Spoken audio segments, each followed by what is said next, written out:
Shalom a todos, tengan un buen día, buena semana. Comentarios a la parasha del Zohar, parasha Yitro. Perfectamente podemos decir que la parasha Yitro, esta parasha o este capítulo de la Biblia, de la Torá, es el más importante de toda la Torá. ¿Y por qué decimos que es el más importante? Por la trascendencia de la entrega de la Torá en el monte Sinaí. Es verdad que en otros parashá decimos esta parashá es importante o es muy importante, pero esta es la más importante de todas. Aquí la historia de la humanidad prácticamente cambia física, espiritual, astrológicamente, de una era a otra era.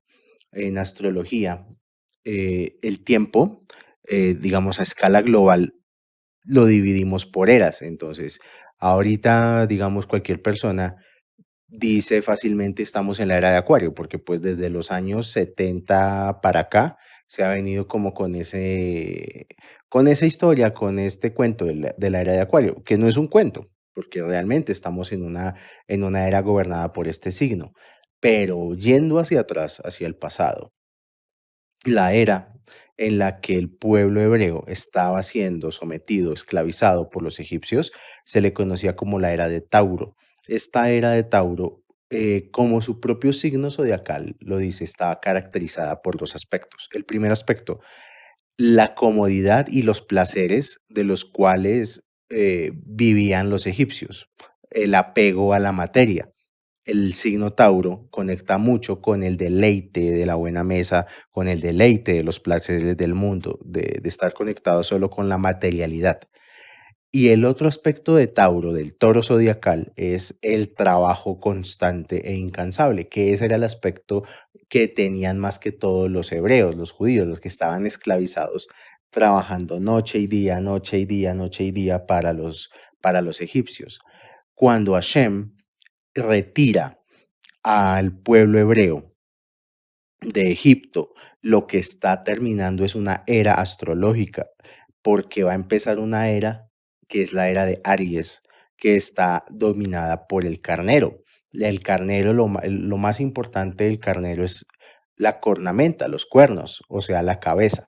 Un pueblo que va a estar a la cabeza de los demás pueblos, un pueblo escogido por un Dios que está por encima de todos los demás dioses y inicia un nuevo tiempo para la humanidad. Ahora, ¿qué fue lo que sucedió?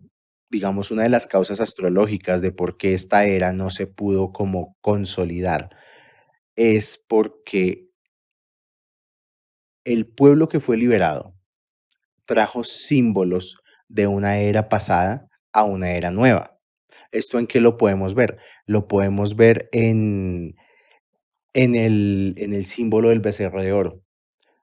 Después de que recibieron eh, la revelación de Hashem, después de que se abrió el Mar Rojo, después de todo este proceso, se supondría que ya las personas tendrían que estar totalmente conectadas y convencidas de su camino espiritual y resulta que no. Resulta que a la primera prueba, en serio, lo primero que hace el pueblo es crear un becerro de oro y un becerro, pues es un toro, o sea, es la cría del toro. Entonces, lo que nos está diciendo astrológicamente es que trajeron un símbolo de la era de Tauro a la era de Aries y ahí fue donde hubo la desconexión espiritual. Esto nos está pasando hoy en día en cierta forma.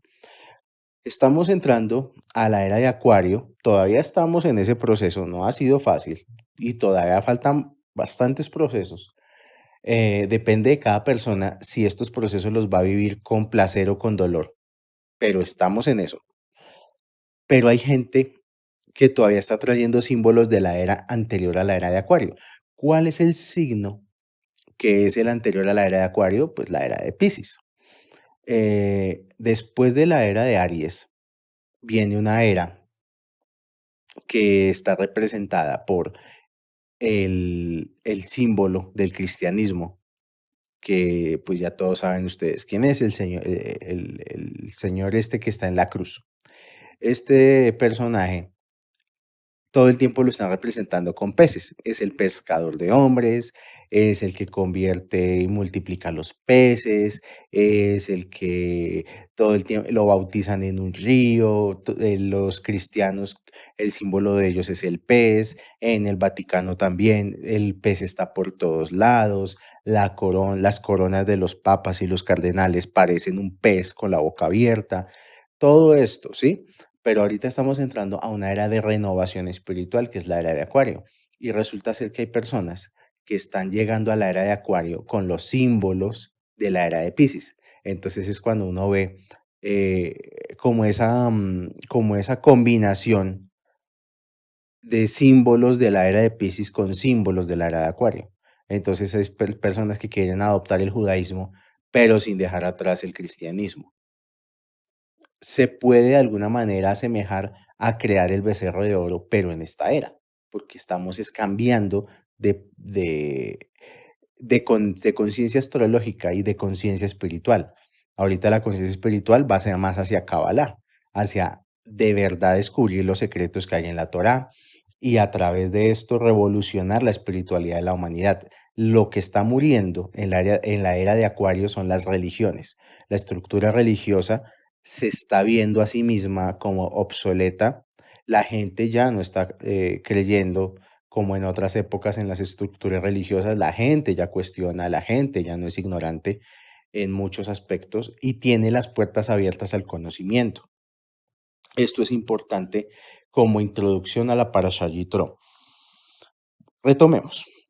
Esta fue la única vez en la historia del mundo donde por un instante se logró cumplir el propósito de la creación. ¿Cuál es el propósito de la creación? Conseguir el nivel de la inmortalidad. El proceso de la creación de este mundo fue a través de la muerte. Es decir, para que esta realidad exista es necesaria la diferenciación. Estamos en una realidad aparente, incompleta, de 5 sentidos y 3 dimensiones. Y lo que a esta realidad la mantiene estable o la mantiene existente es el hecho de la diferenciación. En el hecho que la gente diferencia el bien dice que algo es bueno o que algo es malo, o que algo es luz y algo es oscuridad. Pero en los mundos superiores, que es el Ein Sof, en el mundo infinito, todo es uno. En esta creación, la percepción la da el ego. Todo lo que nosotros percibamos, todo lo que nosotros juzguemos, todo a lo que le demos un calificativo, lo está calificando es el ego. Y la percepción del ego es lo que nosotros conocemos como separación. Entonces, cuando desaparece el concepto de separación, la creación cumple su propósito. La materia fue elevada. Por unos instantes la materia fue elevada totalmente.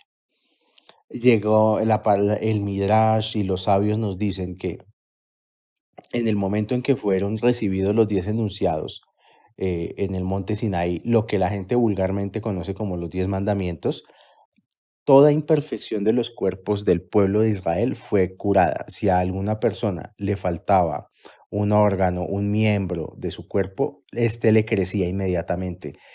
Todos, sin importar la edad que tuvieran, sus estructuras físicas, sus cuerpos fueron regenerados a la edad ideal de la persona, que es 24 años. Nosotros, los seres humanos, tenemos nuestra mejor versión de nosotros mismos a nivel físico cuando tenemos exactamente la edad de entre los 20 a los 24 años. Y de ahí para adelante es que el cuerpo empieza un proceso de decadencia. Y este proceso pues de decadencia termina pues hasta cuando la persona muere. Pero en el momento de que el pueblo hebreo estaba en el monte Sinaí, se conectó con la inmortalidad. Bien. Lo que nos quiere decir esto es que esta realidad no fue hecha para perdurar por siempre. O sea, esta realidad es una realidad que está, digamos que condenada, por así decirlo, a los ciclos de nacer, crecer y morir. Y así de manera constante. Lo que sí tiene esta realidad es que tiene como propósito ser sublimada. O sea que cuando nosotros sublimamos la realidad, nuestro mundo, cuando esta materia sea elevada, lo que conocemos como mundo va a desaparecer y va a ser otra cosa. El ideal de la creación es ese, que esta materia que tiene defectos se vuelva materia inmortal. Si nosotros nos ponemos a pensar, la realidad tal y como es, pues realmente es muy dura, es terrible. Esto es como, digamos, si uno se pone a pensarlo, en verdad, esto es una cárcel de 5 sentidos y 3 dimensiones. ¿Quién puede decir yo puedo volar y volando llego a cualquier país del mundo? ¿Quién puede decir con mi conciencia puedo teletransportarme? ¿Quién puede decir puedo vivir sin comer o puedo vivir sin beber? Somos esclavos y estamos en una cárcel. Y quien está en un camino espiritual tiene que tener esto muy presente y muy claro porque si no, no entiende qué es lo que está haciendo en un camino espiritual. Vamos a ver un poco un análisis que hace el Rab Ashlag. El Rab Ashlag explica que cuando Moshe aparece con las tablas, dice que las tablas fueron grabadas con, entre comillas, la mano de Hashem. Ahora, la palabra grabar en hebreo es similar a la palabra libre. Quiere decir esto, que la entrega de los 10 mandamientos y la Torá tenían como finalidad única liberar a la humanidad de la muerte. Lo que la gente conoce como los 10 mandamientos es simplemente el manual para liberar a las personas del estado de muerte. La característica principal de nuestro mundo físico llamado Malhut es división, muerte y ego. Yo creo que la primera conclusión de esta primera parte de estos comentarios es esa. Y repito, la característica principal de Malhut es división, muerte y ego. Y estos tres estados son ilusorios, ninguno es verdad. Ejemplo, el dinero. Realmente si uno se pone a pensar, el dinero es solo papel. O en el caso pues actual, a lo que va el mundo, el dinero va a ser solo código electrónico, pero no tiene nada más. O sea, no tiene ningún otro valor más allá del que lee la persona. El valor que el dinero tiene es un valor subjetivo que todo un conjunto de personas le ha dado. Entonces, por eso todo el mundo está de acuerdo en que eh, un billete de 10.000 pesos o de 50.000 pesos tienen diferente alcance dentro de la capacidad de adquisición de bienes en el mundo, ¿sí? Eso hay que tener presente. Otro ejemplo, personas que, por ejemplo, ven en el mundo dos autos, digamos, voy a poner una marca, Ford, dos camionetas Ford. Son el mismo modelo, son la misma referencia, fueron construidos en el mismo taller, tienen el mismo precio, pero realmente no son iguales. ¿Por qué? Porque puede ser que en una de esas camionetas vaya a haber muertos y en la otra de esas camionetas no. Pero se supone que son la misma camioneta, pues son dos camionetas Ford de la misma gama, de la mismo modelo. Pero la energía que trae una y otra camioneta es muy diferente. Una camioneta puede traer energía de muerte y puede estar destinada para la muerte. La otra camioneta no. Depende de muchos factores, de esa materia, cómo fue manipulada y quién la manipuló. Es lo mismo el dinero, volviendo al ejemplo del dinero, no es lo mismo el dinero de un narcotraficante, que ese dinero viene con energía de prostitución, de drogas, de muertos, al dinero de una persona que estudió en una universidad, se sacrificó, se esforzó y pues está ganándose un sueldo en una empresa. No todo el dinero vale lo mismo. Y por eso es que hay personas que el dinero lo usan para disfrutarlo y hay personas que el dinero lo usan es para cuestiones de dolor, caos y sufrimiento. Hay personas que les pueden llegar 10 millones de pesos al mes, pero de esos 10 millones de pesos, 9.500.000 los tienen que gastar en tratamientos médicos, en medicamentos, en demandas, en cosas de dolor y sufrimiento. Hay personas que se pueden ganar únicamente el mínimo, pero con ese mínimo les alcanza, les sobra, ahorran y son felices. No es la cantidad del dinero lo que da el sustento y la prosperidad, es la calidad del dinero. De eso se trata esto, de cómo sublimamos el mundo físico. Este mundo físico realmente es una ilusión y esta ilusión no va a durar eternamente. La existencia del mundo pende de un hilo. O sea, nosotros no somos conscientes de que estamos en un espacio vacío, pero donde hay otros cuerpos celestes girando constantemente. En cualquier momento puede caer, Hasbe Shalom, en cualquier momento puede caer un meteorito, nos lo relatan las películas de National Geographic cuando lo de los dinosaurios. Eh, Puede haber una llamarada solar. O sea, nada, no hay una garantía 100% de que este mundo sea eterno o que vaya a perdurar por siempre. Lo único que nos da a nosotros una noción de existencia continua es una estructura que se llama tiempo y por eso la realidad tiene una aparente estabilidad. Pero entonces uno se tiene que cuestionar, ¿y el tiempo para qué existe? El tiempo existe para corregir la relación de dar y recibir dentro de una vasija. Cuando nosotros entendamos eso, ya el tiempo no es necesario, ya vamos a estar por encima de la paradoja del tiempo.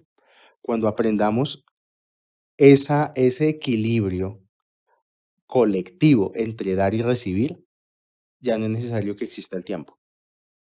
Cuando nosotros despertemos ciertos circuitos dentro de nuestro cerebro, ya no es necesario el concepto de espacio y movimiento. Bueno, pero eso es otro tema. Volvamos al tema del monte Sinaí. Cuando el Creador desde el monte Sinaí entregó los 10 enunciados, la tierra se tragó a la muerte. De golpe, todo el campamento de Israel se reestructuró a la edad de 20 años en cada persona. Toda cicatriz, mutilación o imperfección en las personas desaparecieron. Cuando una persona escanea la Parashá Yitro, tiene un espectro de energía para conectar con la energía de la inmortalidad. Ya se ha explicado en otros capítulos de la Torá, en otras Parashá, que uno puede, con el solo hecho de escanear, así no entienda las letras hebreas, uno puede infundirle cierto tipo de luz a su propio cuerpo, a su propia vasija. Y una segula muy buena para evitar arrugas es escanear la Parashá Yitro, para que la persona no envejezca, para que la persona conserve lo mejor posible su estructura física. Pero ahí es donde viene el pero. Dentro de la historia de la Parashá, el pueblo hebreo solo pudo conservar este estado de perfección por 39 días y 18 horas. 6 horas antes de completar el proceso de inmortalidad fue cuando fabricaron el becerro de oro, ese becerro de oro que les conté al comienzo de estos comentarios. Con lo cual perdimos el proceso de inmortalidad. Aquí vamos a entrar a mirar varios aspectos, varios secretos. Primero,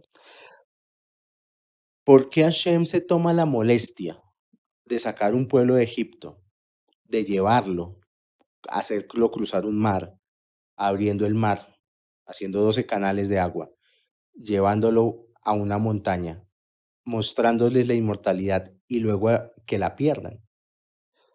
La verdad es que ellos perdieron la inmortalidad porque solo la recibieron, nunca se la ganaron. O sea, lo que nos está enseñando esto es que cuando uno no se gana las cosas, tiende a perderlas. El típico fenómeno de los hijos que mientras tienen todo en la casa, la mamá y el papá son lo peor. Ay, mamá, usted sí queda cantaleta. Ay, papá, usted sí que esto y lo otro. Pero cuando salen de casa y se dan cuenta que todo les toca ahora pagarlo de su propia cuenta, que los impuestos, que los recibos, que la comida, que la ropa, que todo viene de su propia cuenta, ahí sí dicen, ay, yo como desaproveché cuando estaba en mi casa, yo como no valoré lo que me dieron mis padres. Muchos hijos hasta que no salimos de casa, no valoramos todo lo que nuestros padres hacen por nosotros. Muchas veces incluso hasta la comida, lamentablemente hay hijos, ay, otra vez lentejas, ay, otra vez frijoles, ay, aquí no hacen sino comida fea, no sé qué. Y por dentro de los papás pensando, ay, hijo, tú supieras lo que me costó traerte ese plato de lentejas. Entonces, cuando uno no se gana las cosas, deja un espacio muy grande para perderlas. Eso es lo que nos está enseñando acá, una parte de lo que nos está enseñando la parashá. Pero la otra parte es que el pueblo lo único que tenía que hacer era esperar pacientemente a Moshe 40 días y 40 noches. Y no lo hicieron. De hecho dice el Midrash, dicen los sabios, que el pueblo judío cada 3 días estaba quejándose ante Hashem. O sea, acababan de ver el milagro del Mar Rojo, de cruzar el Mar Rojo. Y si Dios no les estaba haciendo una monería cada 3 días, ya de una vez estaban dudando, ay Dios, ¿dónde está Dios? Eh, Dios tenía que estarles mostrando algún truco todos los días para que no perdieran la fe. Pues resulta ser que el secreto de los 40 días es que el universo tiene una salvaguarda en tiempo para que algo se manifieste. Una persona, por ejemplo, pide algo y esa petición sube al plano celestial, sube a Keter.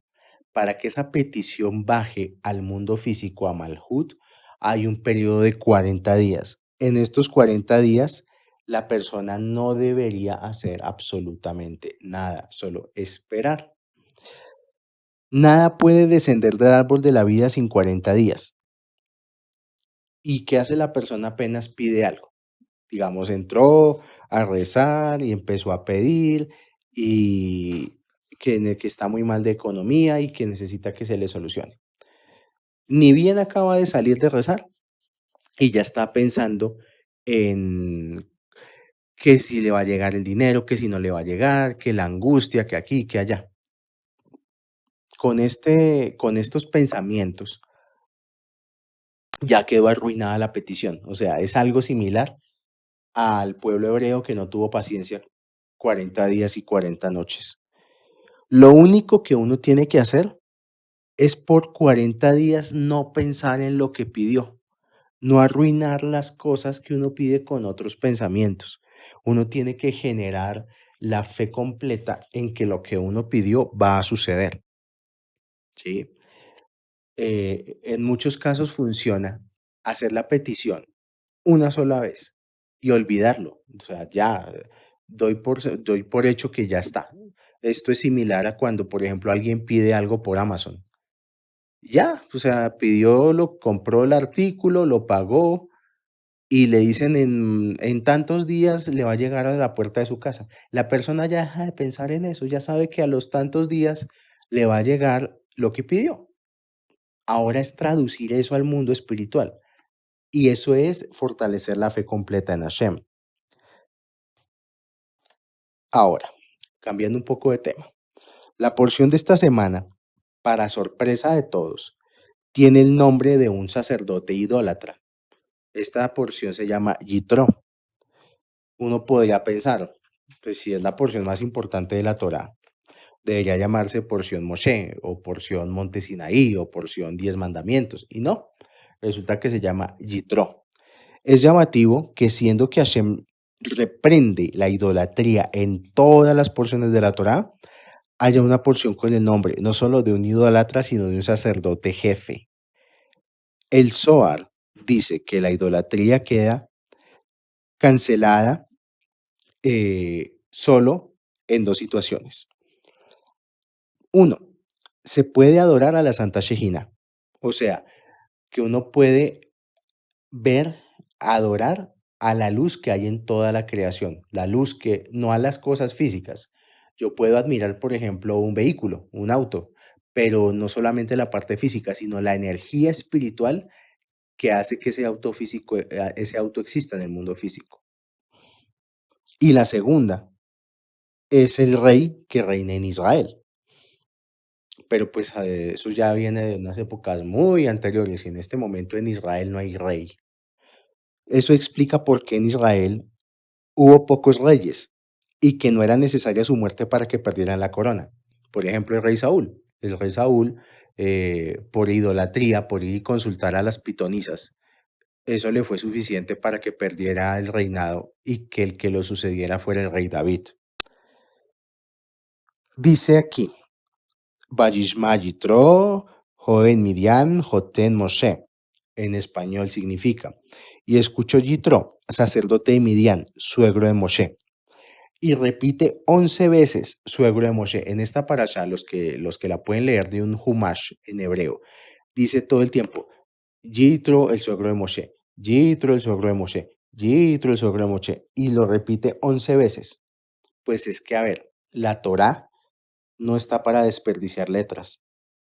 O sea, ¿por qué tantas veces repite esto mismo, que soy el suegro de Moshe o que es el suegro de Moshe? Lo que nos está explicando en un sentido oculto es que esta es una historia de reencarnación. ¿Reencarnación de quién? Yitro es la reencarnación de Caín y Moshe es la reencarnación de Abel. Todo el mundo sabe que Caín mató a Abel por celos, porque Abel tenía dos mujeres y Caín tenía solo una.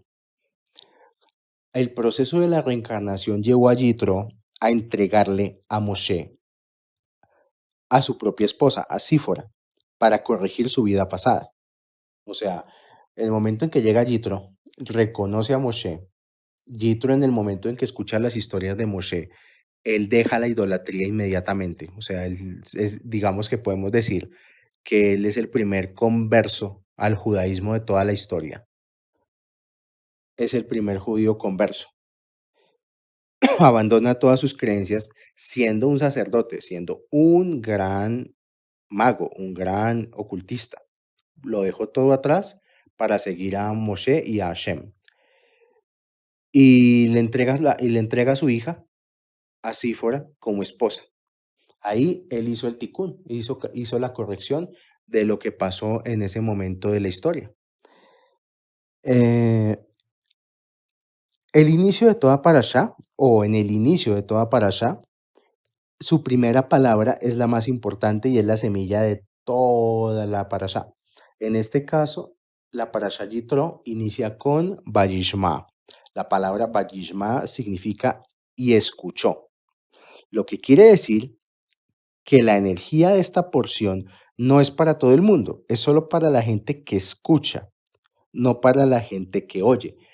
Eh, ¿Por qué Yitro, sin haber visto el milagro del Mar Rojo, sin haber visto las plagas de Egipto, apenas le contaron la historia de Moshe y la historia del pueblo que salió de Egipto, escuchó, creyó y dejó todo atrás? Porque él comprendió, él escuchó? Hay mucha gente que por más de que uno les hable, les diga, por acá, por allá, solamente oyen lo que quieren oír o solamente se oyen a sí mismos. Hay gente que realmente, por más de que tú les hables, de que se los digan de una manera, de la otra, lo único que quieren escuchar es su propia voz y lo que tienen en su cabeza. Eh, por más que uno desperdicie tiempo y esfuerzo, si la persona no está dispuesta a escuchar, en cierto modo, pues es una pérdida de tiempo. Para que uno pueda avanzar en un camino espiritual, para que uno pueda controlar su ego, para que uno pueda ver resultados en su vida, una de las cosas más importantes es aprender a escuchar a la gente que le está mostrando a uno el camino. Aprender a callarse uno y escuchar más. De hecho, por eso tenemos dos oídos y una sola boca, porque el Creador nos creó para escuchar más de lo que hablamos. Y a veces somos todo lo contrario, a veces lo que queremos es imponer a la brava nuestro punto de vista, nuestra forma de ver el mundo por encima de los demás. Yitro escuchó la historia del Mar Rojo y dejó toda su vida idólatra atrás. Le fue suficiente. Ya lo dijimos, el pueblo hebreo vio la partición del Mar Rojo y aún así construyeron un becerro de oro. Y pasaron 40 años para que Hashem los perdonara. Y pasaron además 40 años quejándose de Hashem y Moshe. Es llamativo Yitro, porque con su altura metafísica escuchó todo lo que Hashem hizo y con eso le fue suficiente. Además que pues otro dato suelto. El país de Yitro, que es Midian, que era como una especie de comarca de Egipto, era un país muy rico y era un país estable, con lo que pues lo que dejó Yitro fue un puesto de gran prestigio para irse al desierto con Moisés. Esto es como si a uno le dijera, ¿quién va a votar un cargo, una embajada? ¿Quién va a votar un ministro, un ministerio, un cargo de poder? Pues no cualquiera lo hace. O sea, no estamos diciendo que Yitro fue que escuchó a Moshe porque en Midian eran pobres y querían salir de la inmunda. No, nada de eso. Él simplemente se conectó, escuchó y eso le fue suficiente y tanto así que fue suficiente para que dejara toda su vida atrás. Lo que Yitro le da como, por así decirlo, como legado a, a Moshe es que le ayuda a organizar a Moisés unas instancias de jueces hasta llegar al Sanedrín, dado que Moshe no daba abasto con tantos casos que juzgar. Además, Moshe juzgaba con Ruach HaKodesh, o sea, cuando Moshe juzgaba a alguien, él no veía solamente el presente, él veía pasado y futuro. Y las decisiones que tomaba Moisés eran porque él veía todo el panorama de causa y efecto de las personas. Pero es que eran 600.000 familias. Entonces no, o sea, no había cómo él diera para atender 600.000 familias y todos quejándose. Yo quiero hacer aquí como un paréntesis.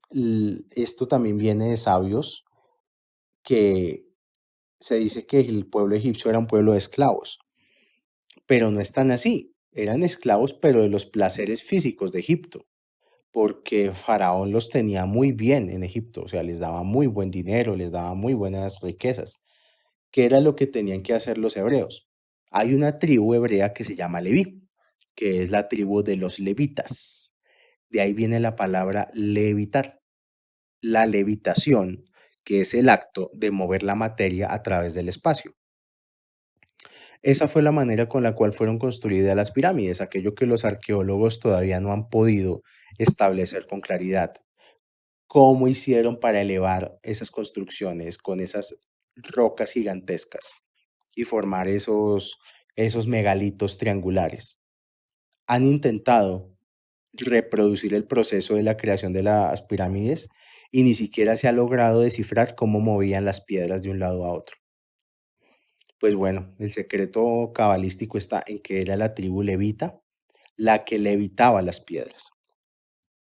Volviendo al tema, de lo que se estaban liberando los hebreos era de la esclavitud del placer, no de la esclavitud de los egipcios. Y ese pueblo ya venía resabiado, venían quejándose de que en Egipto estaban muy bien, de que para qué los habían sacado a templar desierto. Yitro le enseñó a crear el sistema de jueces de tal manera que, primero, cuando faltara Moisés, no fuera necesario Moisés, porque pues es que Moisés es el único, él era el que tenía el Ruach HaKodesh, pero las demás personas que fueran a juzgar más adelante no tienen Ruach HaKodesh. Y segundo, establecer jerarquías, que a Moshe no le llegaran problemas tontos, que solo le llegaran como casos muy, muy trascendentales y que ya los problemas cotidianos de la gente se organizaran con el sistema de tribunales que le instauró Yitro.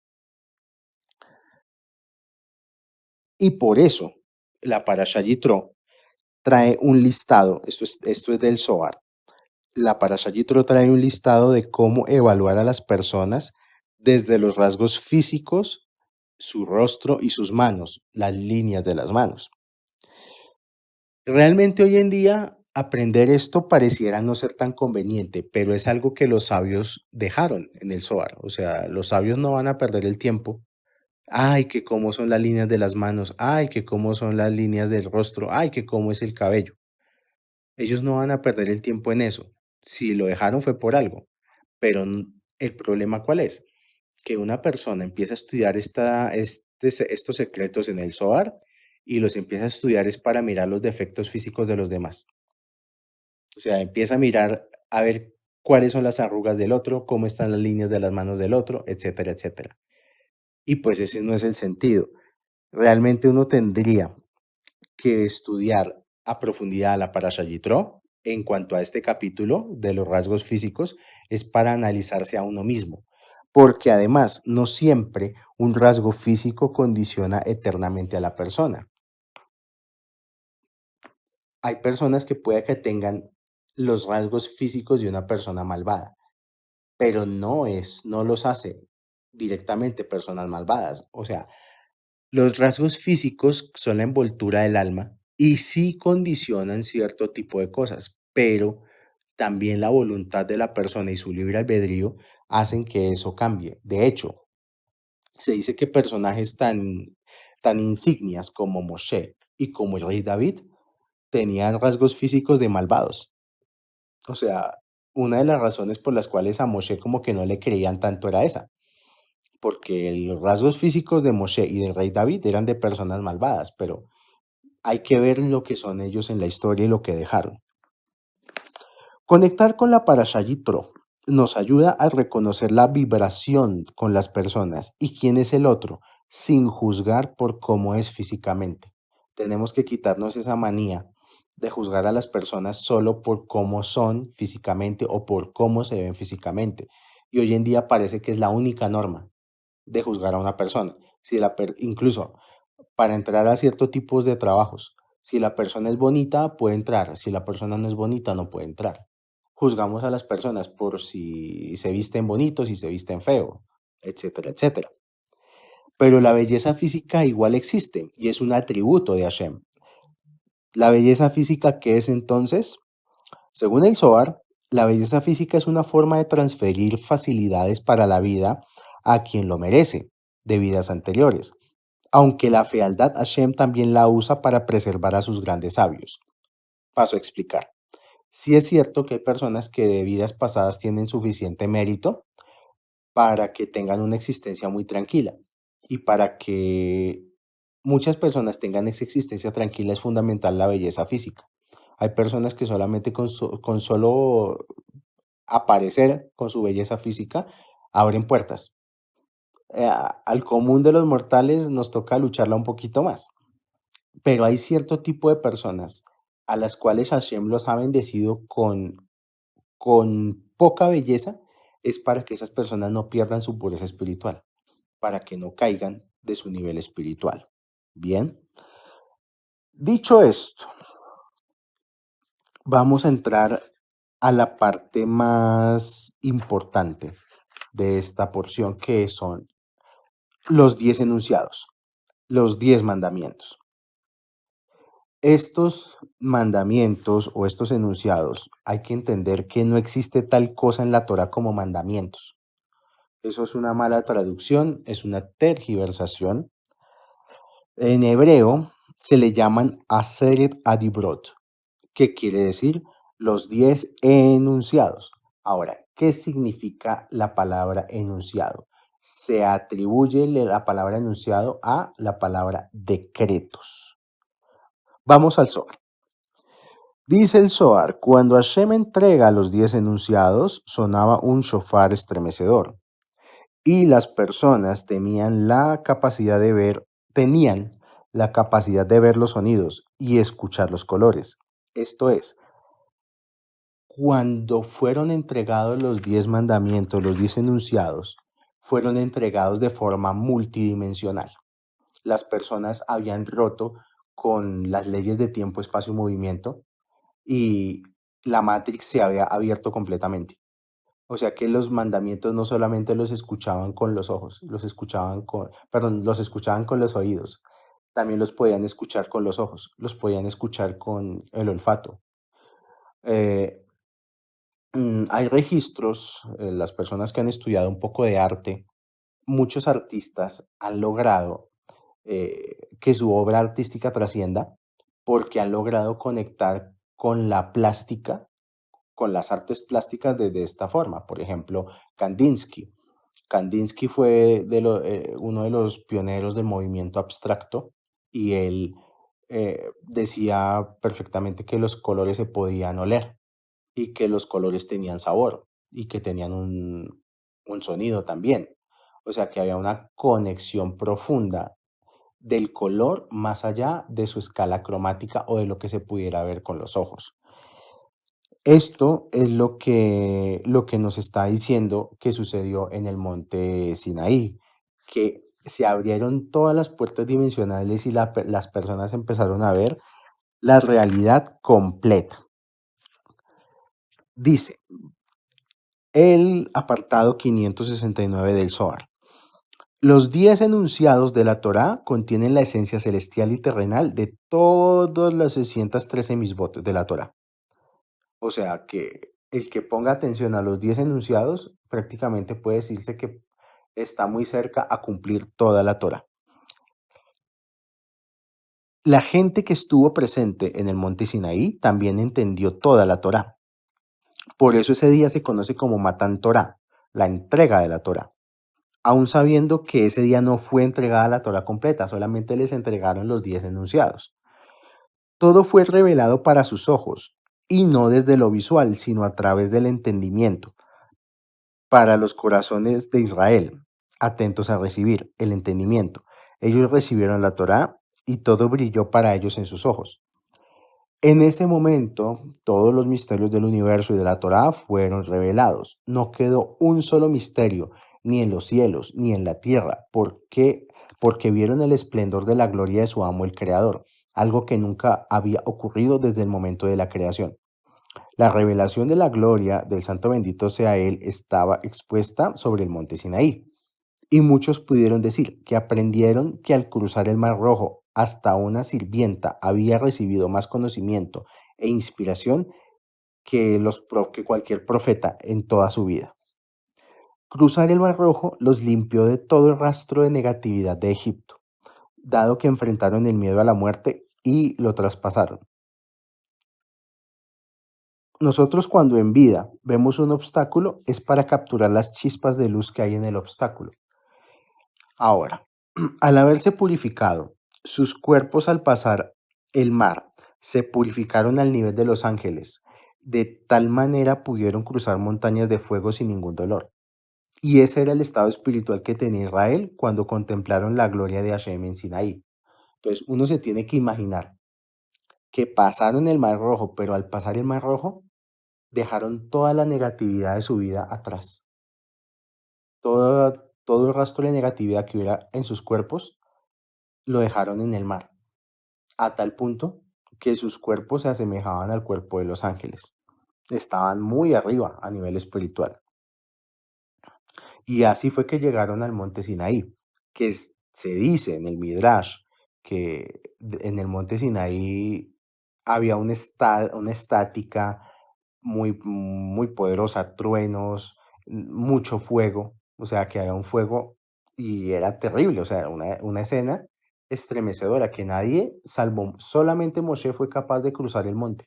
Eso no era no fue que se subió de excursión, sino que tuvo que atravesar un montón de fuego para llegar a conocer los secretos de la Torá. Y así, de esta manera, el propósito de la creación del mundo había sido revelado. Y dentro de este propósito, la misión de Israel de recibir este conocimiento. Una vez que el pueblo de Israel recibió los 10 enunciados, se dice que en ese momento Hashem terminó de crear el mundo. Los cielos y la tierra fueron endulzados y esta dulzura fue la fundación de una nueva civilización. Y desde este momento el santo bendito sea fue conocido tanto arriba como abajo. Proceso poderoso, un proceso muy poderoso. O sea, la historia de la humanidad cambió ese día. Pero bueno, eh, vamos a conocer un poco, ya para ir terminando, un poco esto de los 10 enunciados, lo que la gente conoce vulgarmente como los 10 mandamientos.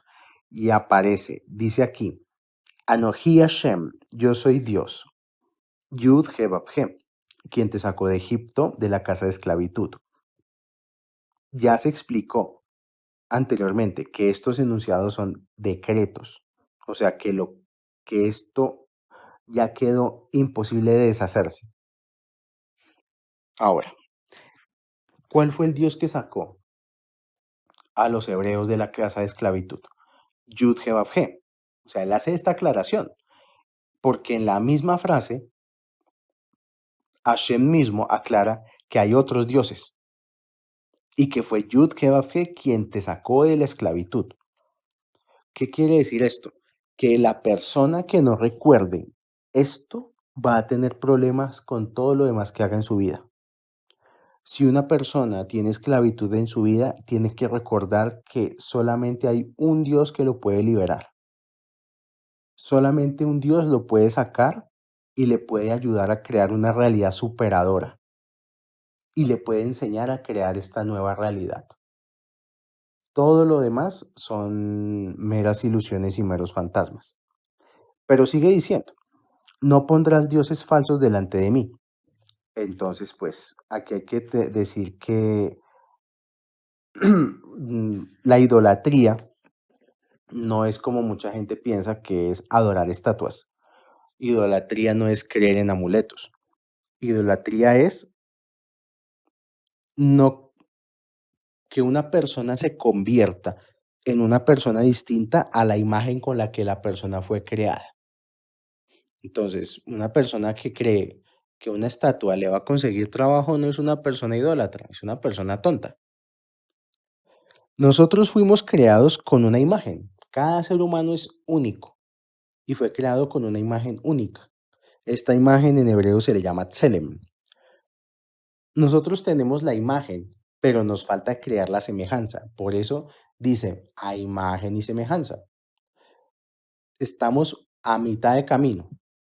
Estamos creados con la imagen, pero el proceso espiritual nos va a crear la semejanza.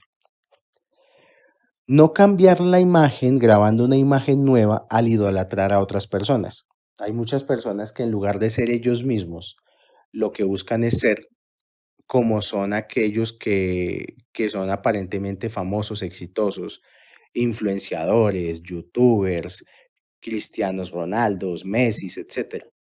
Y llegan a un punto en que los tratan de ídolos. Pues no quiere decir que uno no pueda ver un partido de fútbol. Lo que quiere decir es que uno tiene que medirse hasta qué punto idolatra a un futbolista. No puede decir, sí, Messi juega muy bien, pero no llegar al punto de decir, es un ídolo y quiero ser como Messi. Nadie puede ser como Messi. Messi es Messi. Y asimismo nadie puede ser como uno. Somos únicos. Y lo que nosotros tenemos que hacer es, a partir de nuestra imagen, buscar semejanza con Hashem. Tomar mi imagen para que se parezca a la imagen de otro, eso es idolatría. Imitar a otros es idolatría. De hecho, pues en el mundo empresarial pasa mucho eso. No es lo mismo una empresa que fabrica un producto original. Pongo cualquier ejemplo. Armani.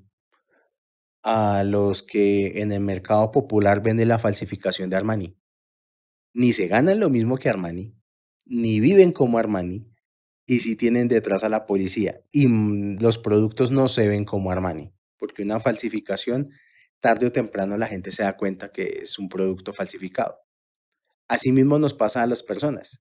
Tenemos que ser originales, no ser falsificaciones de otros. Sigo. No tomes el nombre de Hashem en vano. Yo visito la iniquidad del que me odia hasta la tercera y cuarta generación, y hago el bien hasta 2000 generaciones a quien me ama. Este enunciado hace referencia a las leyes de reencarnación y transmigración de almas. Una persona puede evitarse una vida de mucho sufrimiento debido a sus vidas pasadas con esta salvaguarda espiritual. Lo que nos está diciendo este enunciado es que hay una pequeña llave de salida si yo tengo algún problema en mi vida. Cuando una persona acepta el camino de la Kabbalah, el camino de la Torá, y ama a Hashem de corazón, sin agenda oculta, sin estar esperando nada a cambio, de verdad con un amor profundo, Hashem le retira los sufrimientos que tenga de vidas pasadas y esos sufrimientos se los transfiere a personas que odian a Hashem. Así funciona la realidad y así funciona el sistema del universo, de la creación. Y todo es perfecto, no hay injusticia en ello. Hay personas que si no tienen ningún camino espiritual, la única forma en la que pueden corregir es a través del dolor y el sufrimiento. Es lo único con lo cual pueden contar para poder avanzar. Pero la persona que voluntariamente se une a Hashem, esa persona ya no necesita escenarios de dolor y sufrimiento. Ya Hashem entiende que esa persona le es útil en otros escenarios y el escenario del sufrimiento ya no es necesario. Por eso es que hay ciertas familias en las que hay un miembro de la familia, o dos, o una familia, que es a la que todo lo malo le pasa. Y mientras que el resto de familiares a todos les va bien. Es por eso mismo, porque la familia que o a la persona a la que todo le va mal es la que está recibiendo la negatividad de todos los demás. Nuestra alma es totalmente mutable y maleable. Nosotros podemos absorber partes de alma de los demás. Tenemos que tener mucho cuidado con eso. Hay dos formas en las que las personas se ganan sufrimientos innecesarios en la vida. Número uno, hay personas que cuando un familiar o un ser querido muere, hay personas que sueltan frases maravillosas, entre comillas. Frases como, ay, yo haría lo que fuera porque esta persona no muriera, porque esta persona estuviera conmigo.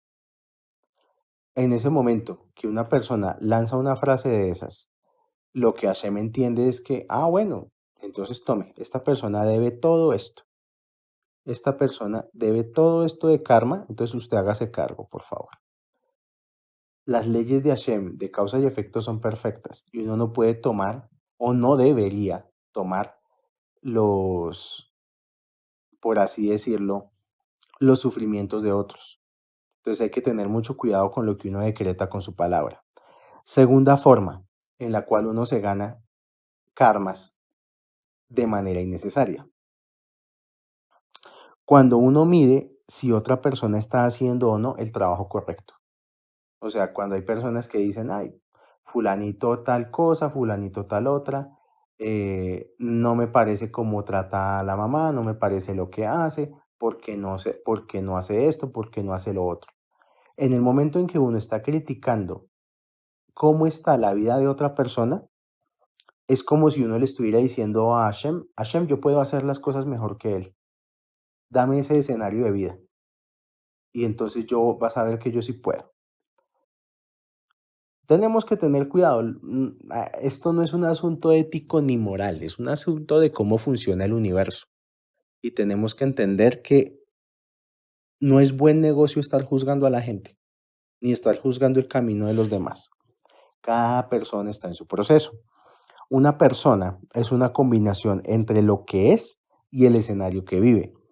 Cuando se juzga a otro sin conocer la situación, es llamar al sistema y pedir ese ticún. Y lo mismo es con la envidia, pero ya veremos eso más adelante. Siguiente, sigo. Dice aquí, ten presente el día de Shabbat para santificarlo. Sahor et Ayom Shabbat. Dice acá, tener presente. Tener presente es similar a recordar. Y recordar no es lo mismo que cuidar. De hecho, uno debería cuidar el hecho de recordar. Explico. Las personas que guardan Shabbat pueden estar haciendo todo lo que Shabbat dice que se debe hacer. Cumplir toda la halajá, no trabajar, no encender fuego, rezar, estar estudiando todo el sábado, bla, bla, bla, bla. Pero si la persona no está mentalmente conectada con Shabbat, es como si no estuviera en Shabbat. O sea, si la persona tiene la mente fuera en Shabbat, no está en Shabbat. El Zohar dice que cuidar Shabbat es cuidar toda la Torah. Sin embargo, ¿qué dice el texto sobre Shabbat? 6 días trabajarás construyendo el Mishkan y el séptimo día descansarás. Esto quiere decir que no debes descansar únicamente en Shabbat, sino trabajar todos los otros 6 días. La persona que durante los días de la semana no estudió la parashá, no rezó, no conectó con las enseñanzas de los sabios, no se preparó para llegar a Shabbat, simplemente llega a Shabbat y es como si no estuviera. Y así pasa con mucha gente. Mucha gente llega a Shabbat a mirar celular. Mucha gente llega a Shabbat a reírse, a contar chistes. Mucha gente llega a Shabbat con mala cara porque tienen problemas en la casa. Mucha gente llega a Shabbat a distraer a los demás. Mucha gente llega a Shabbat tarde. Mucha gente llega a Shabbat y no lleva la comida de Shabbat. Eh, Mucha gente llega a Shabbat y está entre y salga porque en la calle tiene problemas o tiene situaciones. Esa gente es la que entre semana no hizo nada. Entonces no tienen conexión con Shabbat. Perdón. El Shabbat no es de los hombres, el Shabbat es de Hashem. Para que una persona pueda participar del Shabbat de Hashem, tiene que haber trabajado toda la semana en construir su propio templo interno, su propio Mishkan. En la Parashat Terumá dice, construirás un Mishkan para que yo habite entre ellos, o sea, no para que habite en el Mishkan, sino para habitar entre ellos, entre las personas. Es decir, el Mishkan no es un templo externo, es una construcción interna. Dice, 6 días trabajarás, o sea, que trabajarás 6 emociones, Seirampin, del árbol de la vida. Y verás cómo el día séptimo todo se hará solo. El Shabbat es el símbolo de una obra completa. Por eso mucha gente va a Shabbat, pero no conecta con Shabbat. Mucha gente llega y como no trabajó en semana, no hizo nada espiritual entre semana, es como si llegaran allá con deudas, sin haber hecho el trabajo de la semana. Entonces, pues es un llamado a que las personas cuiden lo que realmente están haciendo en Shabbat, porque a veces hay personas que no solamente no están cumpliendo con Shabbat, sino que llegan lamentablemente como a interrumpir a los que sí estuvieron conectados desde todos los días de la semana con Shabbat. Esto es algo astrológico, no es una cuestión ética ni moral. De hecho, este decreto en cierto punto también puede ser entre comillas una amenaza, porque el sábado es Saturno. Lo que nos está diciendo esta sentencia, este enunciado es, acuérdate que el sábado viene Saturno. Y Saturno es un planeta que tiene dos caras. Una cara que es la luz espiritual y la otra cara que es la clipa, la negatividad. Y podemos conectar o con la luz de Saturno o con la negatividad de Saturno. El viernes a la tarde viene Saturno. Recuerda de no estar preocupado por cosas mundanas. Y si te preocupas por cosas mundanas frente a Saturno, por ahí Saturno te quita todo, con tal de que no te preocupes más. La persona que, para mucha gente, se queja de que tiene X o Y situación en su vida, pero está guardando Shabbat, está conectando con la energía lumínica de Saturno, va uno a ver y no, va uno a ver y por eso es este punto puede ser la raíz de los problemas de muchas personas. Sigo. Honra a tu padre, a tu madre, de modo que vivas una vida larga sobre la tierra que Hashem tu Elohim te entregará. De este enunciado hay que entender varias cosas. Lo primero, no importa qué padres te tocaron, tú los elegiste porque los tienes que superar. Las almas, antes de nacer, escogen en qué hogar van a nacer y qué padres van a tener, con el simple objetivo de superar la negatividad de esos padres. Ninguna persona puede decir que no merece los padres que tiene. Todos merecemos los padres que tenemos. Sin embargo, no hay ninguna obligación en cargar con la basura de nuestros padres, pero sí hay obligación de superarlos. Y eso es honrar a papá y mamá. En esto pues hay situaciones en las que hay padres que dicen, No, yo ya trabajé, yo ya luché, me fue mal, me fue bien, lo que sea, ahora le toca a mis hijos. Eso es una equivocación fatal, porque eso es entregarle a los hijos las cargas que los propios padres no quieren cargar. Ningún padre que ame a sus hijos de corazón haría algo así, de decir, yo ya no voy a luchar más y que mis hijos luchen por mí. Y los hijos que tengan padres que tengan esta filosofía retorcida, simplemente tienen que negarse a cargar lo que no les corresponde. Mientras Hashem no desperdicia horas de vida en ninguna persona, mientras una persona tenga vida, tiene la obligación de trabajar espiritualmente y superar su propio tikkun.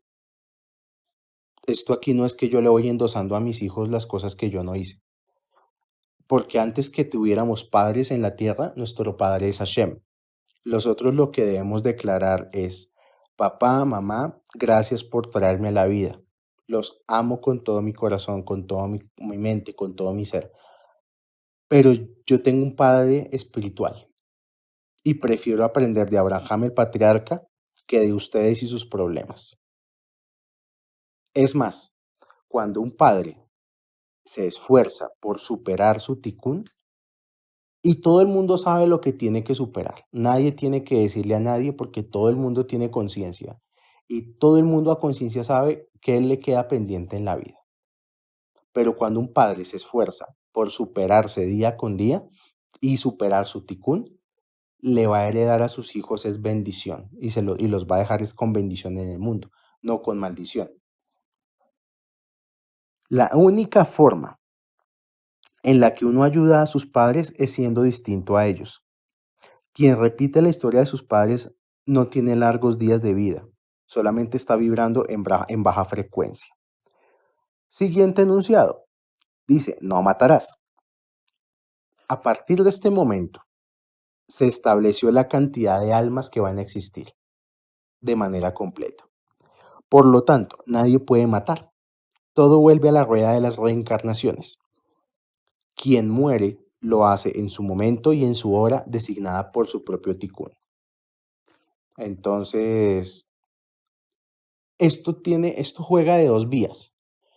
Si bien es cierto que no es posible matar y que nadie muere ni un segundo antes ni un segundo después, nosotros tenemos que ser un vehículo ideal y comportarnos en la vida para no ser un peligro para los demás. O sea, nosotros no tenemos por qué ser un peligro para la gente. Nosotros no debemos ser instrumentos del ángel de la muerte.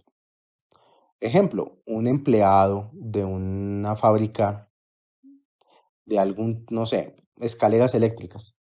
Si es un empleado negligente y hace mal su trabajo, puede hacer que por medio de esas escaleras eléctricas alguien muera o tenga un accidente. Lo mismo con un avión, lo mismo con un vehículo. Nosotros tenemos que entender que el trabajo que hacemos también puede ser para vida o para muerte. No solamente es matar a una persona con un revólver y quitarle la vida. Hay muchas formas indirectas en las que una persona puede ser parte de un asesinato. Y obviamente, la mayor forma de asesinato es hablar mal de los demás. Hablar chismes de los demás se considera también como asesinato. Dice, no cometerás adulterio. Sigamos. Dentro del sistema de leyes de causa y efecto, se considera adulterio acostarse con una persona que ya está casada. Cuando dos personas se casan, hay una unión entre Seirampin y Malhut.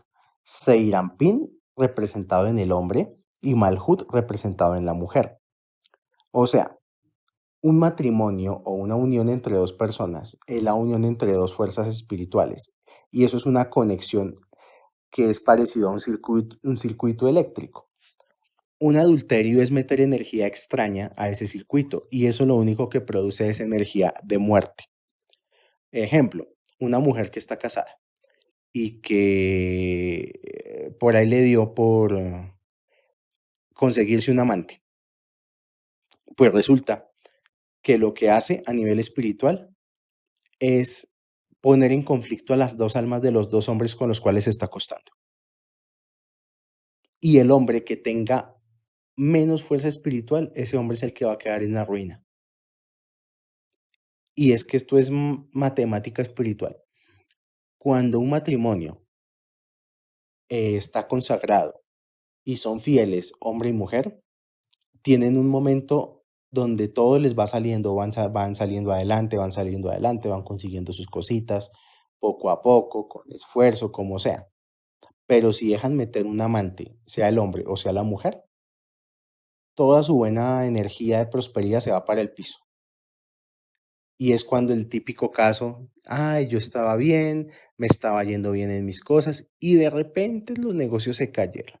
Y de repente perdí la empresa y de repente me vi ahora otra vez de empleado. No hay, la palabra de repente no existe.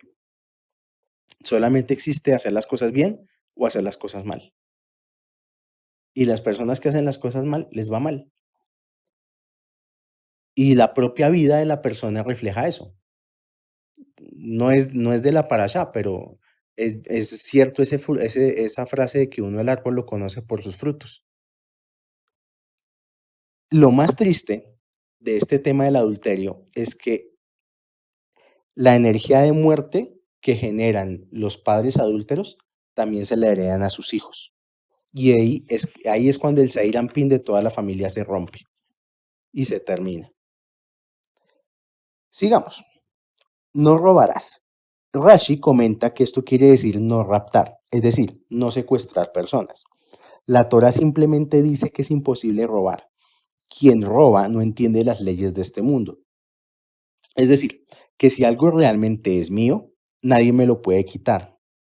Si a alguna persona la roban, quiere decir que lo que tenía espiritualmente nunca fue suyo. Entonces, yo les recomiendo no vean más noticias. No vean más de atracadores ni de cosas de esas. Porque a las personas que las roban es porque eso que tenían no les pertenecía. Además de eso, el ladrón queda con la sentencia espiritual de devolver lo robado más un interés. Por eso es que las personas que roban nunca salen de la pobreza y tienen que seguir robando todo el tiempo. Aun si una persona, digamos, si una persona pierde algo que sí le pertenece, pueda que haya perdido por un momento la parte física de las cosas, pero el valor espiritual nunca lo perdió. Ese valor espiritual no puede ser ahuyentado. Y tarde o temprano la vida le va a devolver lo que le quitaron. O sea, que ser dueño de algo es tener el derecho espiritual de ese algo. La materia tiene una espiritualidad. O sea, yo no soy dueño de algo si primero espiritualmente no es mío. Sigo. No codicies la casa de tu prójimo, la mujer de tu prójimo, el sirviente de tu prójimo, etcétera. Cuando la persona desea lo que el otro tiene, no solo no consigue lo que el otro tiene, sino que pierde la conexión con lo que sí debería tener. Por ejemplo, un hombre que tiene su esposa y empieza a mirar a la mujer de otro, pierde la conexión con su propia mujer y después no entiende por qué no la quiere. O sea que no es solo no obtener lo ajeno, sino que uno pierde el mérito para recibir lo que sí le pertenece. Esto también se puede entender de otra manera. Enfocar el deseo en un objeto físico también daña al objeto. Por ejemplo, la gente que envidia las cosas de los demás, que envidia que el otro tenga un carro, que el otro tenga un sueldo, que el otro tenga eh, algo, un algo. Eso también daña las cosas que tiene esa otra persona. Por eso es que los judíos típicamente son muy de poco mostrar las cosas que tienen. Ellos no son ostentosos. En cambio, la gente que medio consigue 3 pesos, lo primero que hace es ostentar, que le ve, que los demás vean que tiene. Y lo que hace es ganarse algo que es famoso dentro de la Kabbalah, que es el llamado Ainara, el mal de ojo. Todas las cosas están hechas de fisicalidad y de luz. Por ejemplo, si ustedes están escuchando este audio desde un celular, ese celular es 99% luz y 1% fisicalidad. Si solamente uno desea lo físico de algo, está fortaleciendo únicamente el lado físico de las cosas, con lo que la luz del objeto disminuye y el objeto se daña. Lo mismo pasa al contrario cuando uno admira las cosas físicas. No solo hay que admirarlas por su estado físico, sino por la luz de la que se componen. El mal de ojo afecta molecularmente el bienestar físico de la materia. Por eso es que a veces pasa mucho que llegan a la casa de uno y no falta la señora que llega y dice, ay, tan bonitas sus matas. Y al otro día las matas están dañadas. Porque solamente vieron la parte física de las matas, no la luz que hay dentro de las matas. Y curiosamente, quien da más mal de ojo no es la gente mala, es la gente más espiritual. Porque cuanto más grande es el alma de una persona, más dañina puede ser su mirada. Una de las cosas que en Kabbalah siempre van a recomendar es manejen un bajo perfil con respecto a las posesiones. Finalmente, ya para terminar, el objetivo de la humanidad es trascender, es ser inmortales. Nosotros aquí no vinimos ni a tener dinero, ni a tener pareja, nada de eso. Vinimos fue a ser inmortales. Pero no se trata de poder, sino se trata de querer. Una de las cosas que nos va a enseñar esta parasha es que el trabajo del hombre es separar el bien del mal, no acabar con el mal. El mal existe porque está mezclado con el bien. O sea, es mejor aceptar que algo que uno hace está mal a disfrazar las cosas. Hay personas, por ejemplo, que hacen cosas malas, pero no las aceptan como malas. Buscan, se justifican, ay no, yo no pago el pasaje porque es que el gobierno también roba, entonces si el gobierno roba, yo también. Una justificación muy tonta. De hecho, justificar el mal es lo verdaderamente malo. Pero entonces ahí es cuando hay gente que dice, yo quiero cambiar, pero me cuesta un montón. Ah, bueno, siéntate y haz la cuenta. ¿Cuánto es ese montón? ¿Cuánto te está costando cambiar? ¿Cuánto te está costando en vida? ¿Cuánto te está costando en dinero? ¿Cuánto te está costando en años? ¿Cuánto te está costando en felicidad? Hacer las cuentas de lo que cuesta cambiar es separar el bien del mal. Ahí sí uno se debe preocupar. Ah, te cuesta, no sabes lo que te cuesta cambiar. Te está costando de pronto una existencia siendo un multimillonario. Te está costando tener unos hijos exitosos. Te está costando no padecer una enfermedad terminal en X cantidad de tiempo. No, las personas no entienden cuánto les está costando realmente cambiar. Bueno, Besrat Hashem, que tengan una semana llena de bendiciones, que con la energía de los 10 enunciados podamos fortalecernos, fortalecer nuestra vida, fortalecer nuestro comportamiento, tanto ético como espiritual, y que comprendamos que todo acto que hagamos en este mundo tiene una repercusión en el mundo espiritual. Shalom, shalom.